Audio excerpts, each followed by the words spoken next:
So welcome to Policing TV and IPA Insight interviews. My name is May-Britt Rinaldo Ronnebro, and today we are meeting Patrik Thunholm from Sweden. And as you can see on the screen here, Patrik is now working as police officer, but he's not only police officer, he's a lot of other things today. So I want you to just give us first a very brief presentation of yourself, Patrik, please. Right, thanks for having me. And a short, brief presentation of me. I would say I started out as a military officer back in the 90s in the Swedish Armed Forces. And in 2002, I transitioned to the Swedish Police, attending the Swedish Police Academy for 2 years, and then started working first as most or all police officer in the emergency response, that kind of job. And then I became an investigation leader. And after that, I started working with police education as a course director at the Swedish National Police Academy. So that was the first policing for me, and from there, I'm this kind of guy that I see opportunities and I want to develop as an individual. And from this policing tutoring, I moved on and I started working in, now you get my career. It's been like this. So Yeah. bear with me. So from the police, I went, I have attended university and not the police university, but also civilian university. And I studied a lot. And so I applied for a position as HR manager at the fire department outside Stockholm. So that was a challenge to move from the military to the police to the fire department with the red clothes and that kind of culture. So I stayed there for almost 3 years. And from there, as I said, bear with me. From there, from the fire department, I went to the Swedish Defense Research Institute to work with analysis and analysis upon the police, for instance. And I focused on asymmetrics or hybrid threats when it comes to the in between peace and war, what an enemy can do that might affect the police. So I did that kind of analysis. And from there, I got this opportunity to come back to the Swedish police. I got the question, well, can you come back? And it was within my area, another area that I have worked with. It's operational communication. How to communicate with different target audiences in order to make them raise their knowledge within an area or a behavioral difference and so forth. So that's what I work with today in the Stockholm Police to develop this thing that we call operational communication. Yeah. So that's where I am today. That's like my career. And I'm very happy with the police. I'm like, this has been my home all the time, as I feel. Yeah. So that's the working career in summary. Yes. Yeah. I would say that you are kind of multidisciplinary when I look at, but everything got to do with the uniform. Either the blue ones or the red ones, or what color did you have when you went to be a military officer? It was the green one. The green one. So you've been moving between the colors of uniforms. Yes, but I also had a khaki one. I went to Mali in Africa, 2019, working for the EU in this training mission. I was the chief of training, and that was for the military. I'm a reservist officer. Yeah. So then it was khaki uniform all 2019, working with different colleagues from all over Europe and training the Malians in. It was military training. So my military uniforms have been green and also khaki. Yes. When we're talking about this mission in Mali, I have heard a rumor about that you had a surprise visit from Sweden during that time. Would you like to tell us about this visitor? What happened? Yes, that's correct. I had this surprise visitor, as you say, May-Britt. It was, I got the message 48 hours before this individual should arrive. And I was the host of the visitor for the Swedish contingent that was in the EU mission.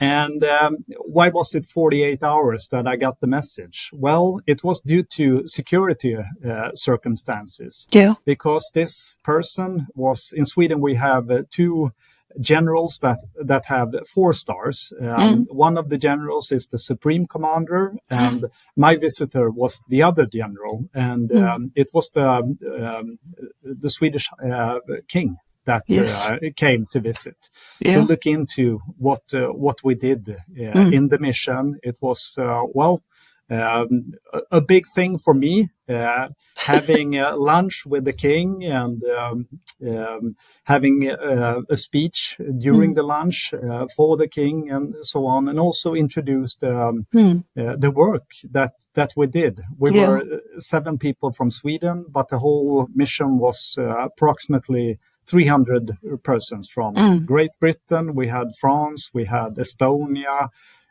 also Georgia, among other countries, Spain, Greece, and so on. So it was a great visit I got in November 2019. Yeah. And you had the responsibility to be his host, but did you also look into the security matters around this visit? Actually, not at all, because he had his bodyguards from the security police, and there were lots of bodyguards in this hostile area. And also there were bodyguards from the armed forces. So all that was sorted out for they did it. And therefore I got the message so close, only 48 hours, that there will come a visitor, because they didn't want to the information to be spread about this. So I focused on telling on what we were doing there in the mission. Well, I can imagine it need to be a lot of security around such a visit in a country that is not stable as it wasn't at the time. So you had an extra mission in the mission. Extra mission in the mission, yes. Yes. Well, if you go back to the police, I know that you're also teaching police cadets. And that is how I once met you, not in person, but with your name, that you were supervisor for students that write their final essay, but you're also teaching. Is that correct? Yeah, that's correct. I like, I have, this I do in the, what should I say, outside my regular work. So as you said, I do teaching with essays, coaching the police cadets to write the essays and make them come with tips along the way during these weeks that they do this. And the other part is teaching with lecturing in my areas subject.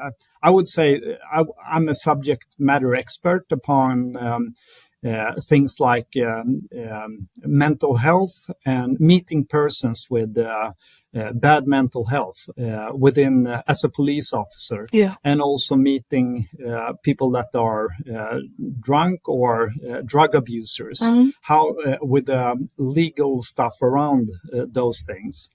So I meet the students during these lectures, and I try to well, my focus is law. That's I have a background in I have a master in law, and with a focus on these certain things. So when I teach, I try to make it as well, law is the focus, but still I know that this law needs to be translated in the police officers' heads, and put these like scenarios that when you arrive at the scene, there is certain things to look for, and this is due to the law. It says that you have these things that you need to look into. But during the lectures, try to make it as real as possible. So I have like the emergency call that comes into to the police. I have this in loudspeakers in the place where I teach, so that the students can approach the situation through the airs, and also tell them to close their eyes and imagine that you are the persons that you get this job to do this. What is the first thing that you think of, and what goes on in your head, and so on, to make the law more than just the law, to put in what if this person is violent? What will you do? How do you work with your colleague in this situation? And to put all the different subjects together, if possible, and not just focus on one of them, to make it integrated.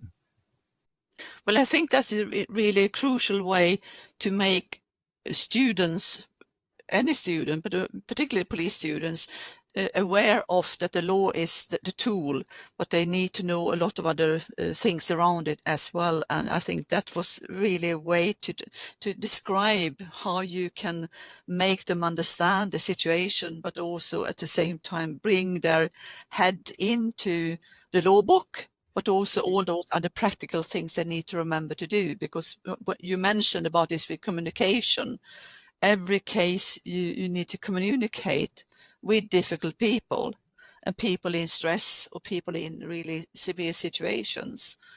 And as police officer, you need to work according to the legislation, but at the same time, you're a human being.